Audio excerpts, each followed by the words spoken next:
A woman can hold your hand at your father's graveside and still be calculating what she's about to collect. I didn't know that yet.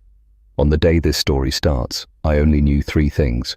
My hands smelled like motor oil, my lower back ached from a 14-hour shift under a stranger's truck, and my wife had just sent me a text asking whether I'd booked a restaurant for her birthday weekend. My name is Calvin Rhee. I'm 37 years old. I run Reese Auto and small engine repair out of a converted carport shop on the edge of Mon, Georgia. It's not glamorous. The coffee is always burnt and the floor is always stained with something.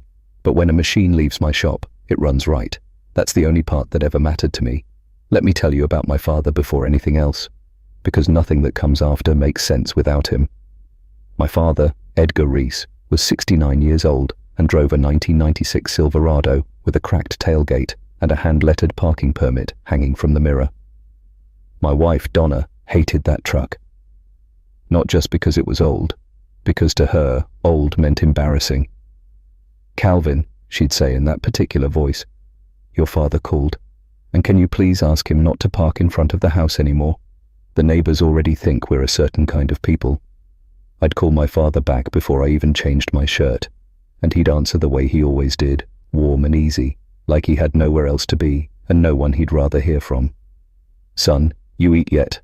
Come over Thursday. I've got a pork shoulder that needs company." I'd look at Donna across the kitchen and she'd already be shaking her head, making the face that meant she had something better to do, which she always did when my father was involved. "I'll be there, Dad. Might be just me." "Suit yourself," he'd say, and he'd never once let on that it hurt him. That was the thing about my father. He absorbed small cruelties the way old trucks absorb bad roads. Quietly, without drama, without making you feel guilty for the damage. Welcome to Dad's True Emotions. Hit that like button and drop a comment below telling me where you're watching from tonight. Stay with me. I need you to understand something about my marriage before I get to the part that changed everything, because I think some of you are going to recognize this and it's going to sit with you. Donna never screamed. She never threw things. If you'd met us at a cookout, you'd have thought we had an easy, pleasant life together. What she did instead was smaller. Comments so thin they were hard to get hold of. "Calvin, your father really doesn't see how people perceive him, does he?" Or, "Some men just don't care about providing a certain kind of life delivered to no one in particular." While we were watching television, I told myself she just wanted security, that she'd come from an unstable background, and this was what that looked like when it healed wrong. I believed that so completely. I built a marriage on top of it. Here's what Donna didn't know, and what I barely knew myself, because my father never talked about money. My father wasn't poor. He just didn't believe money was something you wore on your body or parked in your driveway.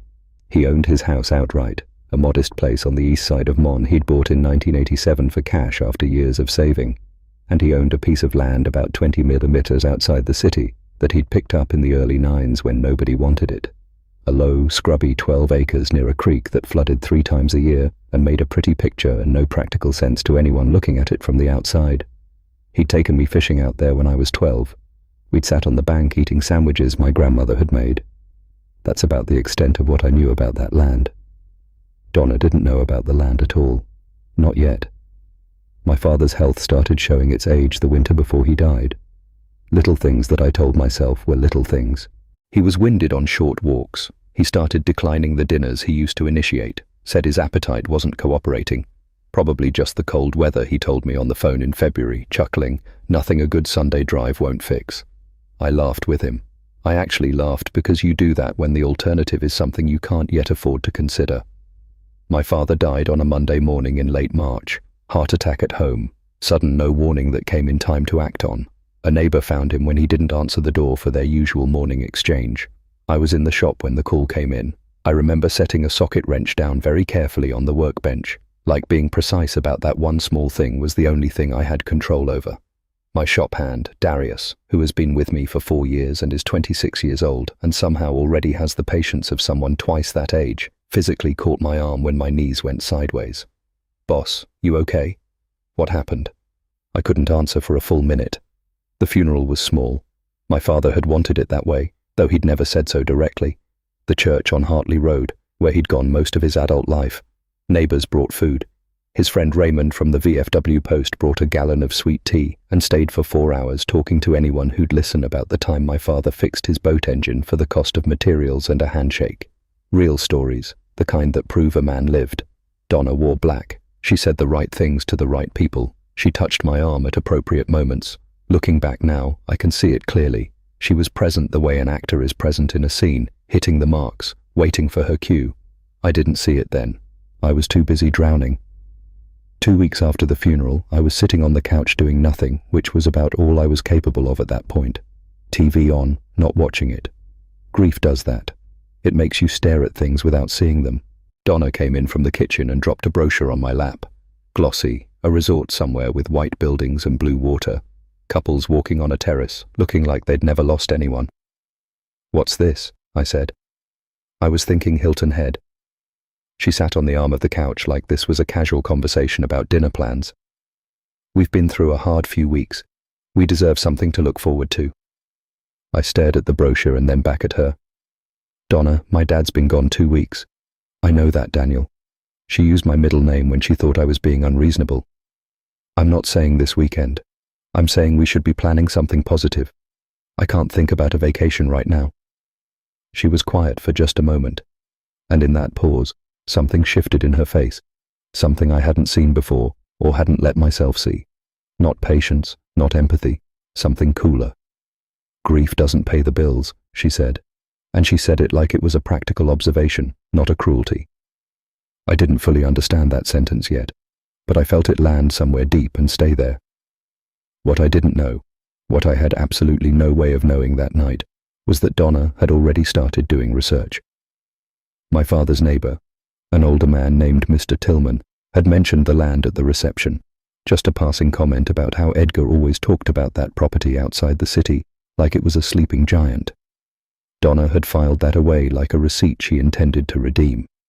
3 weeks after the funeral, I came home from the shop to find her at the kitchen table with her laptop open and a legal pad covered in her handwriting. Numbers, circled numbers, arrows connecting things. "What's all this?" I asked. She didn't look up right away. "Did you know there's a development proposal in front of the county for a commercial corridor running near your father's land? I've been reading the zoning commission minutes." My stomach dropped. "How do you even know about the land?"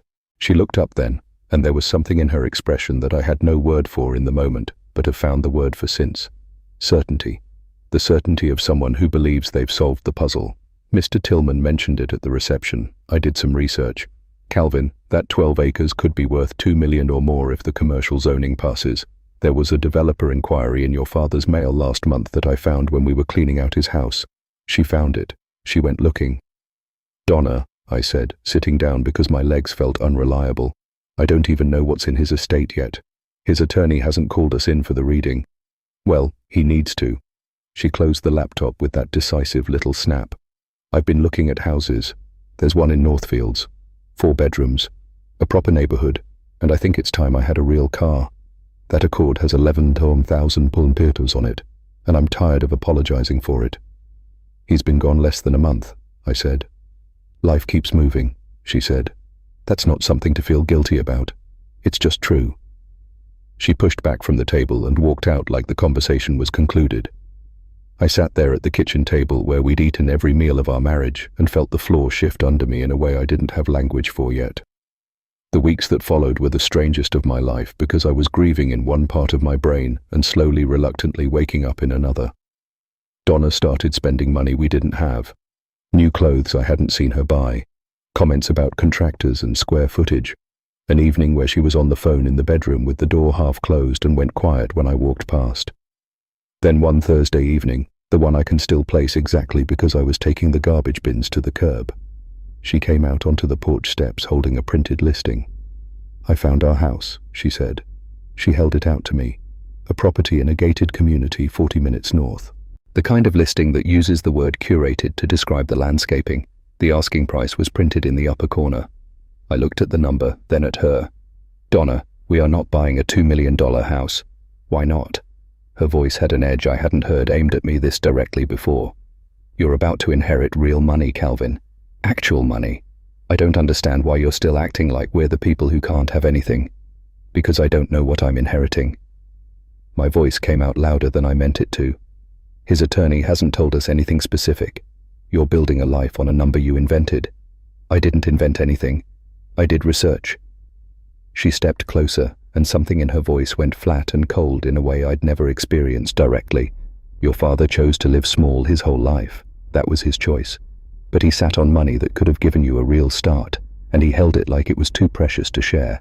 And now he's gone, and you're about to have what you should have had years ago, and you're standing there acting like wanting it is shameful. Don't, I said, my voice shook. I'm your wife, she said, and I have been patient. If you won't give me the life I deserve, I'll take my half through the courts. It's a simple legal reality. She turned and went inside. I stood on the porch steps with the garbage can at my feet and a marriage that had just shown me its actual face for the first time in 5 years. I didn't fall apart. I thought I would. Instead, something went very quiet and very clear inside me, like I'd been hearing something at a frequency too low to register, and it had finally shifted into range. I went back inside, sat down across from her at the kitchen table. My voice came out calm and completely empty of everything except honesty. If you want a divorce, file the papers, I said. I'm not going to fight you over my father's memory.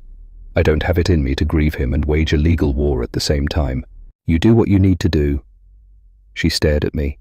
She'd expected tears. She'd expected me to beg. What she got was a man who had run out of the energy required to hold things together by force. Something crossed her face then, not triumph, suspicion, like my surrender didn't fit the shape she'd expected, and she couldn't figure out why. You're just going to let me walk away? I'm letting you make your own choices, I said, same as I always have. I got up and went to bed. Over the following weeks, she got quiet and watchful in a way that told me my calm was reading to her as strategy. She couldn't imagine a version of this where I simply didn't want to fight. So she did what people do when they're scared they've missed something. She accelerated. She hired a divorce attorney, a man named Philip Draper, who had a downtown office and a reputation for aggressive high-asset settlements. She didn't tell me directly. I found out from a certified letter at the shop. Darius handed it to me and watched my face while I read it. You all right, boss? Yeah, I said surprisingly. Yeah. What I didn't know yet was that while she was maxing out our joint accounts on attorney fees and new clothes and a non-refundable deposit on a house she had no right to buy, my father's attorney was finalizing something my father had set in motion years earlier, something nobody in that courthouse was going to be prepared for. The settlement meeting was scheduled for mid-October, a glass and steel building near downtown Mon. Donna arrived looking like she'd already won. New dress, new bag, the specific composure of a woman who believes the outcome is already written. I showed up in my good shirt and a plain folder with nothing useful inside it. No attorney, no counter-documentation, just me and whatever my father had left behind. Donna's attorney, Philip Draper, had the polished ease of a man who billed by the quarter hour and was very comfortable doing so. He shook my hand once, opened a thick folder, and began describing what his client was prepared to accept as an equitable division of marital assets, given the projected value of the inherited property. I'm not contesting it, I said. He paused. Whatever she wants from my father's estate, I'm not fighting her for it. Draper and Donna exchanged a look, the kind people exchange when they believe they've won before the game began. That's when the door opened. My father's attorney, a man named Warren Cole, who had handled my father's affairs for over 2 decades, walked in with a slim leather folder and the unhurried energy of a man who knew every word of what he was about to say. He took a seat, set his glasses on his nose, and looked around the room. I appreciate you letting me join this proceeding, he said. I need to clarify something before we go any further. Philip Draper sat up slightly. We'll need a full accounting of the estate's assets to begin any meaningful discussion of division. Warren Cole opened his folder and looked at a single page. That's what I'm here to address. There is nothing to divide. Donna blinked. I'm sorry. There is nothing in Edgar Reese's estate that passes to Calvin Rhee in a form subject to marital dissolution proceedings. Approximately 8 years ago, Edgar transferred all of his assets, including the property outside the city, into an irrevocable independent trust managed by my firm. Calvin Rhee is designated as the trust's primary beneficiary, but he does not own the assets. The trust does. Under Georgia law, trust assets held in this structure are shielded from claims arising from a beneficiary's personal estate, including claims made through divorce. He looked at Donna without unkindness, but without any apology either. Legally speaking, there are no significant marital assets to pursue here. I want you to sit with that the way I had to sit with it in real time. 8 years ago, before Donna and I were married, my father had watched something, seen something, understood something I was too in love to see, and without saying a single word to me about it, without ever criticizing her to my face, he had quietly, methodically made sure that no one coming at me through a courtroom would ever reach what he'd spent his life building. Philip Draper's composure left him in stages. He flipped back through pages looking for something he'd missed. His client had described this as a high-asset case. He'd structured his fee accordingly. The math he'd been doing in his head for 2 months had just been erased. That property has projected reasoning value of over $1 million, he said carefully. It does, Warren agreed. That value belongs to the trust, not to Mr. Ree personally, not to any claim arising from his marriage. There has to be something. Donna's voice had gone thin. The house, the truck, anything. All part of the same trust structure, Warren said, established years before the marriage. I sat through all of it without saying much. I didn't feel triumphant, not in that room. What I felt was my father's presence somewhere behind my shoulder, the way you feel sun on your back on a cold day, warm, quiet, unmistakable. Philip Draper closed his folder slowly, the motion of a man accepting a significant professional loss. Mrs. Ree, he said, I think we should speak privately about where things stand. Donna wasn't listening to him. She was looking at me with an expression that had cycled through disbelief and fury and landed somewhere closer to desperation. You knew, she said. You had to have known. I found out the same time you did, I said, and it was completely true. You let me plan all of this. She gestured at herself, the dress, the bag, the whole production. You let me believe. I never told you anything about my father's estate. Donna, you made plans based on research you did without telling me. I looked at her steadily. The only time you ever talked to me about any of it was to tell me I'd be taking you to court if I didn't cooperate. She had nothing left to say to that. Warren Cole stood and reached into his folder. He pulled out an envelope and set it on the table in front of me, plain white, my name written across the front in my father's handwriting, block letters slightly slanted to the right. I hadn't seen that handwriting in months, and it hit me somewhere below the ribs. Your father asked me to give you this when this day came, Warren said quietly. He let a small pause sit in the air. He was a thoughtful man, your father. I picked up the envelope, held it. The meeting dissolved around me. Draper was already packing up, speaking to Donna in low tones about her legal exposure given the joint account activity and the non-refundable deposit and the retainer she'd handed him on the promise of millions. The math was not good for her. The judge would later describe her spending in contemplation of divorce as waste of marital assets and assigned that debt entirely to her name. But that was weeks away. Right then, I walked out of the building into the making afternoon, found a bench near the sidewalk, and sat down. I opened the envelope carefully. My father's handwriting covered one side of a single sheet of plain paper. Calvin, if you're reading this, you know what I suspected, and was never brave enough to say to your face. I didn't want to be the one to break something you loved, so I protected you this way instead. The land, the house, everything I had is in trust, because I wanted it to be yours and nobody else's when the time came. You are the best thing I ever did. Take care of yourself, son. I'm always a step ahead when it counts. I read it twice. The afternoon moved around me. A bus went past. A dog barked somewhere down the block. Normal sounds from a world that had no idea what had just happened on this bench. I don't know how long I sat there before I walked back to my truck. The whole way I thought about who my father was. A man who drove a cracked tailgate Silverado and cooked pork shoulders on Sundays, and never once made anyone feel small for wanting something he couldn't give them. A man who saw clearly what I couldn't let myself see and said nothing because he loved me and did everything instead. He didn't leave me a fortune. He left me free. And honestly, sitting on that bench with his letter pressed to my chest and the Georgia afternoon cooling toward evening, that felt like the greater gift. Donna spent the following months unraveling the life she tried to build on a foundation that was never there. The attorney debt, the credit card balances, the deposit on a house she could never afford without an inheritance that turned out not to exist. Last I heard, she'd moved to a smaller place across town and was working 2 jobs to keep ahead of the payments. I still run the shop. Darius is still with me. Coffee is still burnt most mornings. But some days when I'm under a hood and the radio is on and the shop smells like grease and summer and everything is exactly what it's always been, I feel something I can only call peace. The quiet kind. The kind that comes from finally understanding that the man who taught you everything was watching out for you long after he couldn't do it in person. I miss you, Dad. I say sometimes to nobody in particular, and I mean it every time. If this story meant something to you tonight, hit that like button, subscribe to Dad's True Emotions, and drop a comment below telling me where you're watching from. I read every single one.